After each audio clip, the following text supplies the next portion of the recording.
Oi gente, tudo bem com vocês? Um feliz 2024 para todos nós e eu espero que vocês tenham festejado bastante no final de 2023 e estejam agora com as energias recarregadas. As minhas energias estão razoavelmente carregadas, eu tive alguns dias de folga, de mini férias e eu li bastante. Então assim, dormi também, assisti as mesmas séries que eu assisto o ano todo e estou pronta para trazer aquela lista que todos já fizeram por aqui, né? Mas se eu não atrasasse, esta pessoa não seria eu, este canal não seria meu. Então eu vou trazer aqui 10 livros, os livros favoritos de 2023. No geral foram leituras muito boas assim que eu fiz, então eu não digo que foi difícil escolher esses 10, porque sempre tem aqueles medianos, tem aqueles meio ruinzinhos, tem aqueles meio duvidosos, mas eu trouxe aí os 10 livros, surpreendendo um total de todo mundo, eu consegui me ater a 10 livros apenas. Não sei se porque faltou leituras extraordinárias, mas no geral eu tô bem satisfeita. Consegui ler coisas muito boas e elas estão aqui e eu, sem mais delongas, eu vou mostrar pra vocês. As leituras não estão em nenhuma ordem específica, exceto pelo primeiro lugar, porque o primeiro lugar sempre tem que ter. E eu vou começar aqui por um livro que eu li, foi um dos livros que eu li em novembro, eu acho, que foi A Dança da Floresta, da Juliette Marillier. Eu não costumo ler esse tipo de livro que eu digo... Gente, primeiro, apreciem a capa, olha que perfeição. É lindo demais esse livro, é a edição da editora Wish, então é meio que uma redundância falar que ele é uma beleza, mas tem várias ilustrações belíssimas aqui, e é um livro belíssimo. E eu não esperava gostar porque é conto de fada. Eu não me lembro de ter lido contos de fada, exceto aqueles clássicos na infância. E assim, eu honestamente, eu não sei nem citar outro conto de fada. Eu acho que eu não tenho na minha estante nenhum livro desse tipo. Mas este foi um livro que eu comprei praticamente exclusivamente pela capa. E ainda bem que eu não me decepcionei. Às vezes eu faço isso, eu me encanto pela capa de um livro e eu compro. É muito raro isso acontecer, mas às vezes isso acontece, principalmente quando é uma editora assim que eu sei que traz coisas boas, principalmente editoras pequenas, que você consegue manter um controle um pouco mais, né, que você conhece mais o catálogo. Então a editora Wish tem muitos acertos comigo. Esse é um livro que se passa na Transilvânia e nós temos aqui,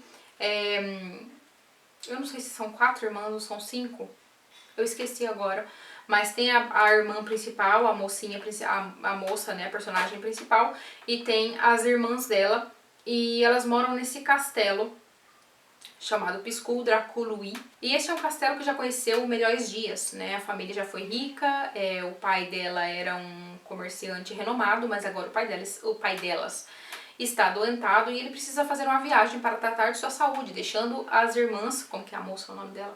Diana e suas irmãs sozinhas neste castelo, em um momento histórico aqui, em que as mulheres são tidas como aquelas flores inocentes do lar e que não sabem tomar cuidado das finanças, cuidar de nenhum aspecto que não seja as coisas do coração.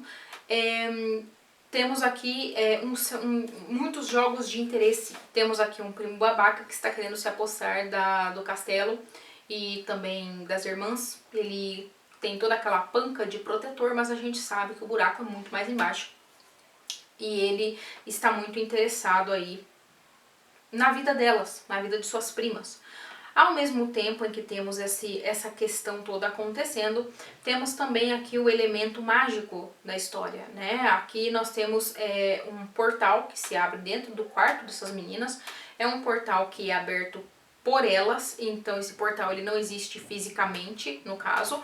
Ele ele é acessado por essas irmãs e ele leva a um mundo mágico, uma espécie de sonho de uma noite de verão das fadas, em que tem muitas fadas saltitantes e dançantes, tem reis reis e rainhas das fadas, temos muitas criaturas mágicas. E Jenna e suas irmãs vão para este mundo mágico que, apesar de ser mágico e belo e maravilhoso, ele também tem aí o seu nível de periculosidade.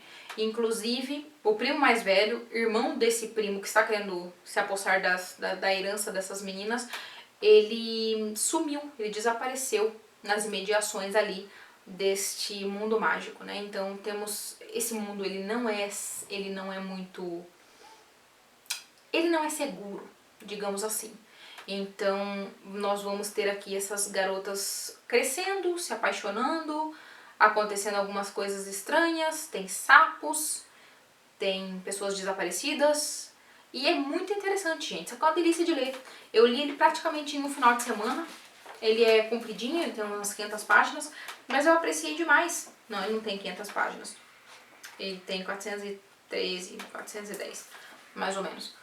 Mas é muito bom, sabe? Gostei bastante, apreciei demais. Então fica aí a dica pra vocês. Se vocês tiverem esse livro, como eu, vocês estão pensando, ah, contos de fadas, ah, não.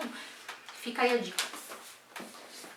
Depois nada, né? Eu sempre falo depois. Eita, caiu. Eu sempre falo depois, não é depois. Mas eu vou falar depois porque é o próximo que eu vou falar. Então, ai meu Deus, eu tô muito boa, né? Gente, o próximo livro que eu amei ter lido esse livro, ter lido neste ano, é o The Other Bennet Sister, da Janice Hadlow. Esse livro aqui vai contar a história de Mary Bennet. Não sei se vocês são fãs de Jane Austen, mas em Orgulho e Preconceito nós temos as irmãs Bennet, né? Temos a Elizabeth, temos a Jane que é a mais velha, temos a Elizabeth, temos a Mary, temos a Kitty e temos a Lydia. E a Mary é a irmã do meio, ela está entre duas duplinhas muito famosas da literatura. E ninguém se importa com Mary, literalmente. Ninguém se importa com ela em Orgulho e Preconceito, ninguém liga por que essa mulher diz. E aqui, para corrigir essa injustiça literária, Janice Hadlow fez aí um livro sobre a Mary. Como foi a vida dela, vivendo à sombra dessas duas irmãs tão lindas, tão charmosas, e as outras tão vivazes, tão bobonas, né? Sendo ela, a Mary, essa pessoa que tenta muito se aparecer, de qualquer forma, tenta se aparecer pelo seu pendor intelectual, que geralmente é bem medíocre. E aqui, não se enganem, a autora ela não pega leve com a Mary, não. Ela é bem pedante, a Mary, né? Se vocês conhecem ela nos filmes, dos filmes e do livro, ela é uma criaturinha bem pedante. E aqui nós vemos esta nossa querida heroína se transformar ao longo do livro todo. É muito gostoso, sabe? A autora, em certa medida, emula ali a escrita da Jane Austen. Peraí, deixa eu reformular. Ela tenta escrever de uma forma mais sóbria, que se aproxime um pouco ali do período da Jane Austen, né? E é muito divertido esse livro. Ainda que ele penda mais para o drama, e o Orgulho e Preconceito e os livros da Jane Austen, exceto Persuasão talvez, ela tenha uma pegada muito mais sarcástica, irônica e engraçada. Aqui não tem tanto esse senso de humor, porque, convenhamos, não é Jane Austen, mas é um livro muito divertido. Eu gostei demais de ter lido, gostei demais de conhecer a Mary, e essa reimaginação é uma reimaginação que eu gosto, porque aqui não se tenta corrigir nada do livro base, né? Aqui essa autora ela tem uma grande... o apreço dessa autora pela Jane Austen e o respeito que ela tem pela obra base é claro, fica claro. Então ninguém está tentando reescrever nada aqui. Inclusive, a maior parte desse livro vai se passar depois de Orgulho e Preconceito, né? Então ela teve aí a liberdade para criar a vida de Mary e foi muito legal. Então se vocês lerem em inglês, porque infelizmente não tem traduzido ainda, quem sabe um dia, mas se vocês lerem em inglês, fica aí a dica, vale muito a pena. Um dos últimos livros que eu li neste ano foi o do meu querido, meu amado, meu sensacional Neil Peart.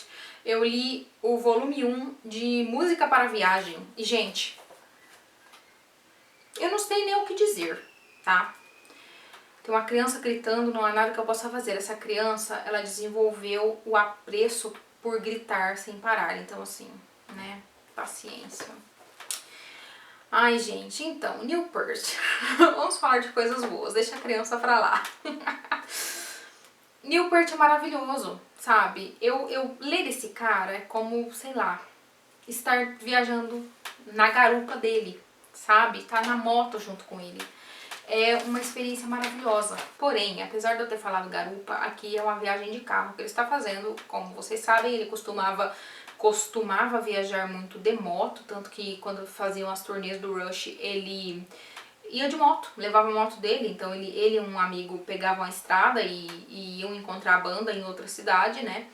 E sensacional, ele fez o livro Roadshow, né? Eu acho que tem o volume 1, volume 2, tem o Música para o Estrada da Cura, que é maravilhoso, que foi um dos meus favoritos do ano passado. E tem esse daqui que também são dois volumes. Eu já tenho o segundo volume, estou para começar a ler. E aqui a gente vai acompanhar as memórias do Neil Peart sendo acessadas pelas músicas que ele vai ouvindo. E eu, inclusive, entrei num loop de escutar o Meteora do Linkin Park, porque ele fala muito do Meteora aqui.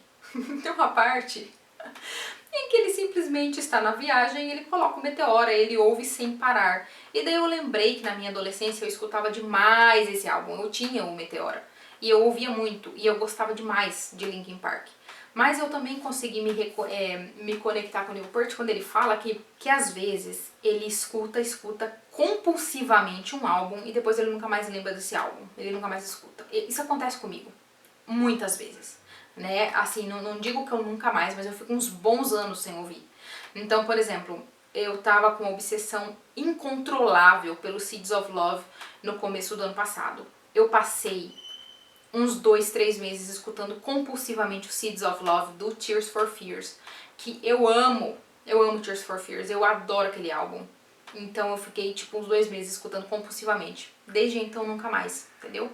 Então assim, o Meteora é a mesma coisa, eu escutava compulsivamente na minha adolescência e nunca mais nem lembrei desse álbum. E daí, quando o Neil Peart aqui escutando e falando muito bem, falando de como, não sei o que, uma das bandas sensacionais que tem hoje em dia, porque eles misturam blá blá blá, e ele falando um monte sobre Linkin Park, eu falei, gente, que delícia. Eu fui ler, eu fui ouvir. Então eu fui fazendo isso, eu fui lendo e ouvindo o que ele tava ouvindo, sabe? E gente, que maravilhoso isso aqui. Eu até pensei em fazer uma playlist, depois eu fiquei com preguiça, mas fazer uma playlist tipo música para viagem, né? Baseada nesse livro aqui, com todas as músicas que ele vai indicando. Porque, sério, sensacional. Vale muito a pena. Se você é fã do Neil Peart, ou se você gosta de... Ou se você gosta de livros sobre música, ou tipo músicas para viagem, ou se você gosta de pensar sobre a música, como ela está profundamente relacionada com as nossas memórias, então acho que você vai gostar desse livro. Ele é curtinho, tem 2 volumes maravilhosos, por mim teria uns 5, porque eu adoro a escrita do Neil Peart, ele me faz feliz. Então fica aí a dica pra vocês também. Daí, assim, se eu leio o Ray Bradbury no ano, ele vai estar na minha lista, assim, é um negócio que não dá pra, sabe, não dá pra não estar.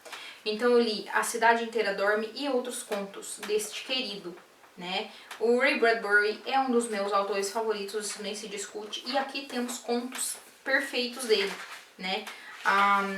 Por exemplo, nós temos aqui o Homem Ilustrado. Eu já falei sobre esse conto quando eu tava falando sobre Criminal Minds. Eu não sei se vocês se lembram desse vídeo, porque ele é antiquíssimo.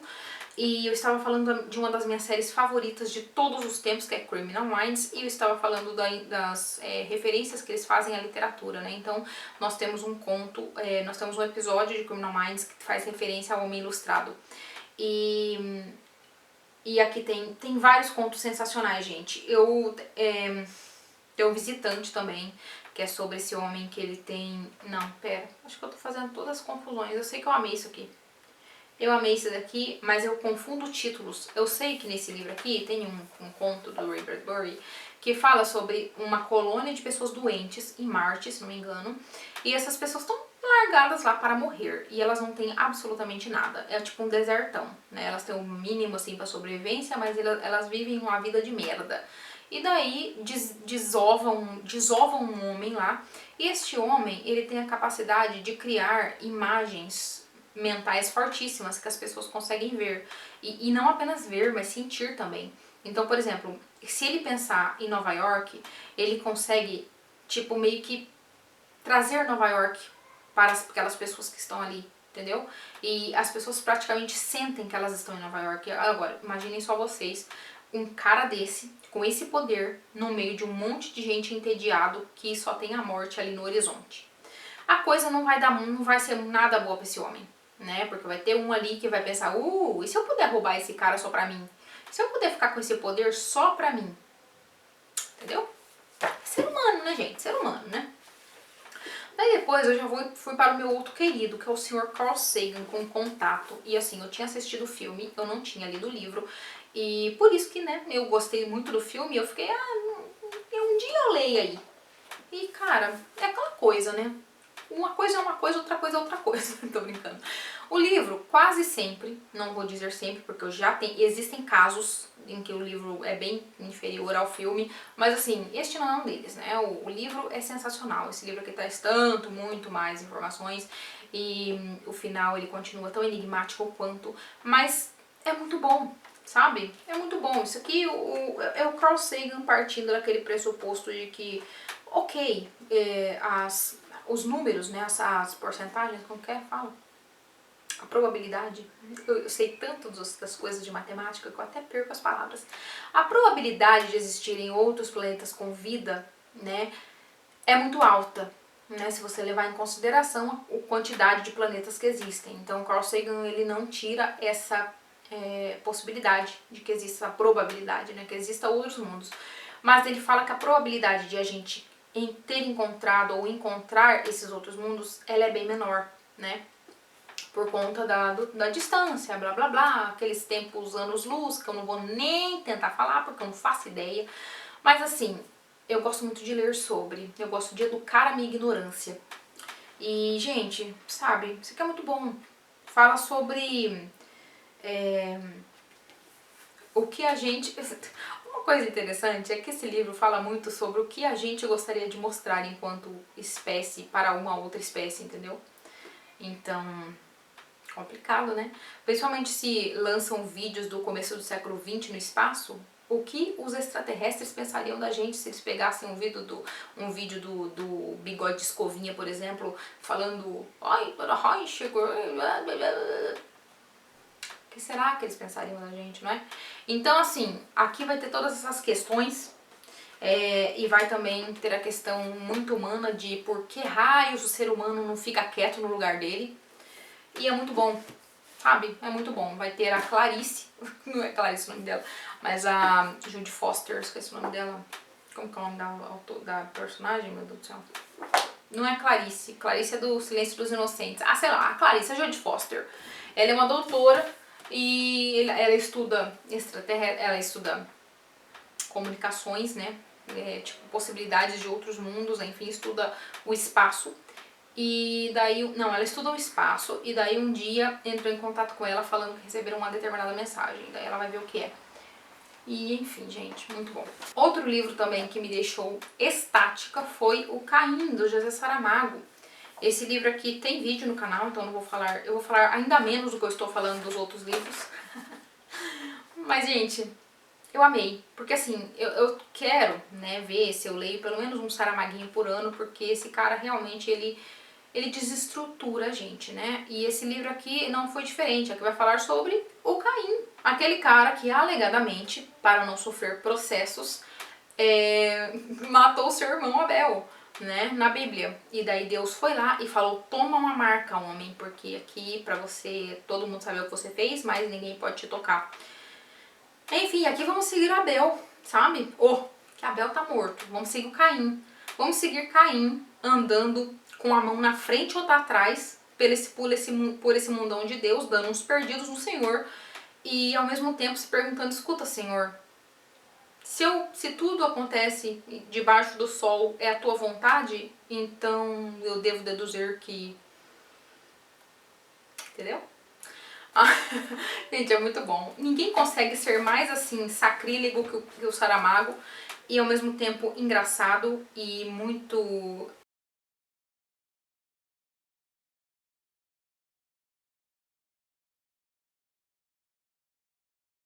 filosófico também. Enfim, eu gostei muito desse livro. Ele é um livro bem curtinho E obviamente que vocês sabem que isso não quer dizer que seja um livro fácil de ler, ou um livro simples, ou um livro não sei o quê, porque é o Saramago, né? Mas o Saramago tem aquela coisa deliciosa que é, se você se perde um pouco na escrita dele, que tem uma pontuação diferenciada, se você se perde um pouco, a única coisa que você deve fazer para se achar de novo na leitura é ler em voz alta. Se você se sentir perdido, falar, meu Deus do céu, não estou entendendo nada disso aqui, lê em voz alta, você vai conseguir pegar o fio da meada. Inclusive em Caim eu falo um pouco mais sobre isso, tendo em vista, tendo em mente as entrevistas que ele deu sobre este livro aí. Depois eu trouxe um livro aqui que foi maravilhoso também, mas que eu não vou dizer que eu li, porque eu ainda sou muito preconceituosa em relação a isso, tá? É, sim, eu sou mesmo. Pra mim, ler é livro, no máximo Kindle. Eu estou adentrando esse momento muito sensacional, assim, de muita modernidade da minha parte, que é ouvir livros. Então eu baixei o Audible da Amazon e eu ouvi este livro inteiro.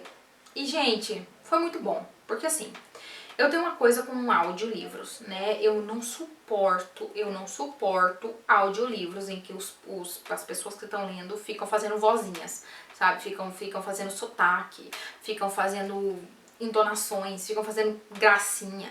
Então, assim, eu não vou ler, não vou ouvir livros de ficção porque eu fico muito nervosa. Mas livros de não ficção, como é o caso deste aqui, ficou muito gostoso de ler, sabe? De ouvir. Que essa é a história do Lister, né? Esqueci o primeiro nome dele, mas o Lister, aquele cara que ficou conhecido por dizer para os cirurgiões da época, né, do século XIX, então, escuta, tá morrendo tanta gente porque a gente tá nessa imundícia, a gente enfia a mão dentro dos outros para fazer cirurgia sem nem lavar. Porque não sei se vocês sabem, mas a maioria das pessoas daquela época, do século XIX para trás, achava que a sujeira era um impermeabilizante, sabe? Se você tivesse sujo, a bactéria morria logo ali. E daí o Lister vem pra falar, escuta só, gente, não é bem por aí, né? Tá uma galera morrendo, a gente tá aqui nessa pocilga e a gente tá com vísceras e sangue e outras coisas nojentas até os cotovelos enquanto a gente abre as pessoas para fazer cirurgia nelas. Então, assim, existe uma relação aí dessas pessoas estarem morrendo com a nossa sujeira. E aqui vai falar sobre isso, sobre essa luta do Lister, né, para falar com outras pessoas ali de sua época que também tinham tido já essa ideia, né? Inclusive tem alguns figurões aparecendo aqui, como é o caso do Pasteur, do Louis Pasteur, né? E que também vai ali ser um grande professor ali pro Lister. Tem várias figuras da medicina da época, que é um livro interessantíssimo, tá? Um livro interessantíssimo que vai falar, sabe aquele seu amigo, ou você mesmo, que fala, ai, como eu não vivo na minha época, eu queria tanto viver no século XIX, eu queria tanto viver no século... Dá esse livro de presente, ou então você mesmo começa a ler, caso seja você que tem essas doidices na cabeça. Porque eu te garanto, meu colega, você não vai mais querer viver no século XIX, entendeu? Chama Medicina dos Horrores por um motivo. Assim, lê esse livro, você vai se curar desse seu delírio. Daí, gente, também nos últimos, acho que foi em dezembro que eu li o livro que a querida da Cícera me deu de presente, que vai falar sobre ah, que doida. O livro é o Memorial de Maria Moura, de Raquel de Queiroz. Gente, sério, esse aqui é um baita de um livro. Se vocês nunca leram Raquel de Queiroz, eu indico com força que vocês leiam, porque Raquel de Queiroz é sensacional. Ela cria histórias e ela escreve de um jeito tão gostoso, tão sensacional, eu ia falar sensacional de novo, tão maravilhoso que você não quer parar de ler. Aqui nós temos Maria Moura, que é esta mulher, que talvez vocês conheçam porque teve um seriado na TV, que foi bem famoso, até com a Glória Pires. E eu nunca vi o seriado, né? Nem vou ver também, porque o livro é muito bom e já me basta.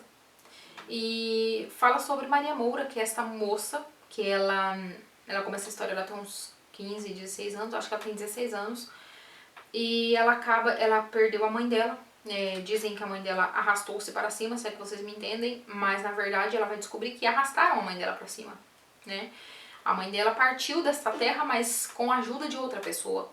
E a Maria Moura vai descobrir quem foi, ou vai ter as suas desconfianças, e ela vai tomar as rédeas da situação.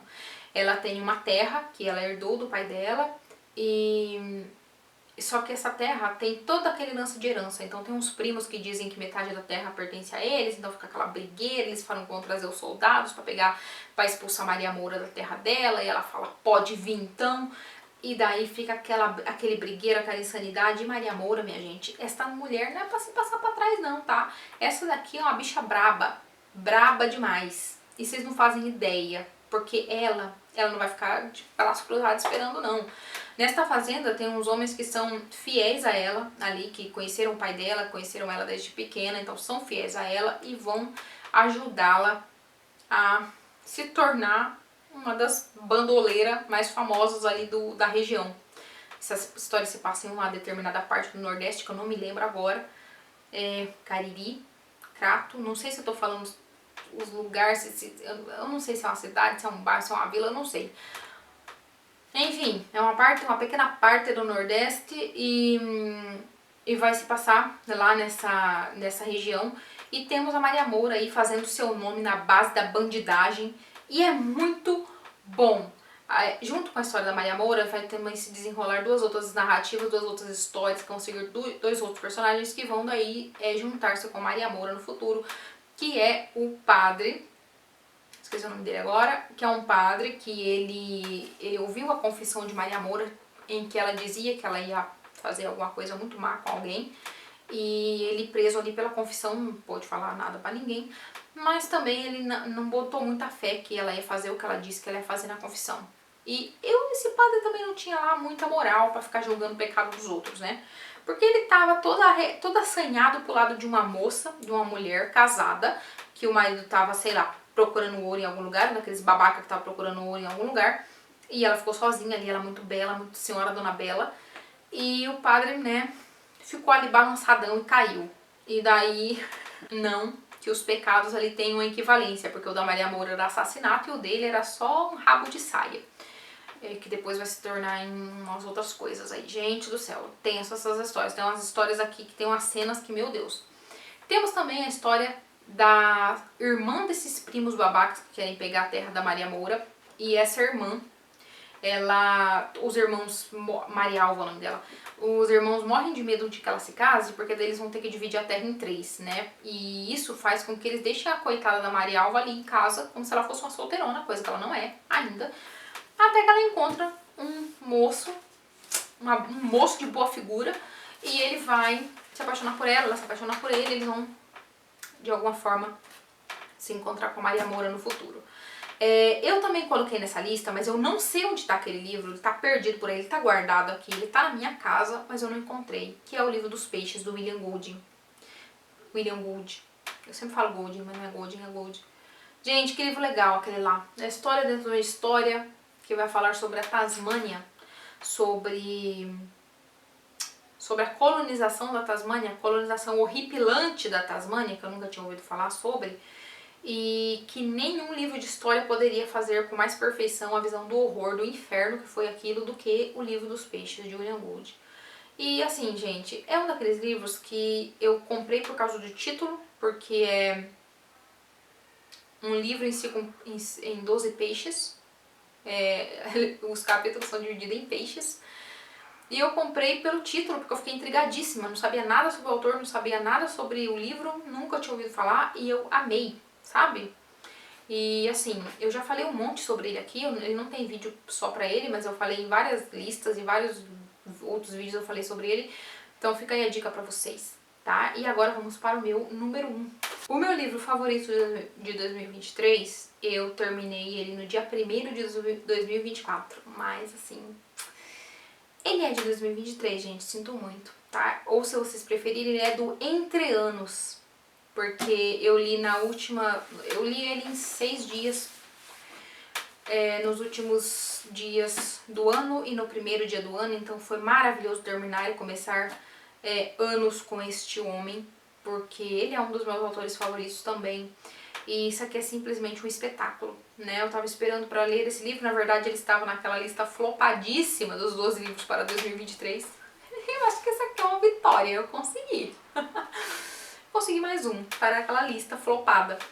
Eu estou falando do De Amor e Trevas de Amos Oz. Eu sei que, assim, esse livro, ele sempre que ele é lido por alguém, ele acaba nessas listas, sabe, de melhores do ano. E ainda que eu já tenha lido muitos livros do Amos Oz, eu ficava sempre assim, será que é tudo isso mesmo? Né? Porque assim, será? E é, gente, e é, sabe? O Amos Oz que vai estudar, vai analisar o porquê de sua mãe ter se suicidado quando ele tinha 12 anos, e a história da mãe dele vai se mesclar com a história do povo de Israel, com a história da formação do Estado de Israel, que acontece ali quando o Amos Oz tem uns 8 anos, eu acho, né? E é 48, se não me engano, 1948. E ele vai passar por todas aquelas guerras, a Guerra dos 6 Dias, vai passar pelas guerras subsequentes ali com os árabes, né, com os palestinos. E aqui a gente vai ver essa infância que é tão cheia de literatura e de letras e da compulsão por estudos dos judeus daquela área, naquele tempo, naquela época, sabe? Pelo menos aqui na visão de Amos Oz. E nós temos discussões sensacionais sobre tudo, sobre a questão árabe, sobre Amos Oz não compreendendo direito algumas coisas, algumas contradições da época, né? Uma das maiores das contradições que sempre aparecem aqui nesse livro é aquela questão de os árabes enquanto uma entidade, né? Os árabes enquanto um povo que deve ser odiado, que deve ser temido, que deve ser empurrado para fora de seus domínios, e ao mesmo tempo ele conhecendo, entrando em contato com um árabe ou uma pessoa árabe, e ele vendo, nossa, essa pessoa tem olhos tão bondosos, essa pessoa é tão bondosa. Então assim, aquela eterna questão de que quando você generaliza um povo, quando você coloca tudo em um balaio só, é muito mais fácil você odiar, mas quando você individualiza as pessoas é muito difícil, quase impossível, né?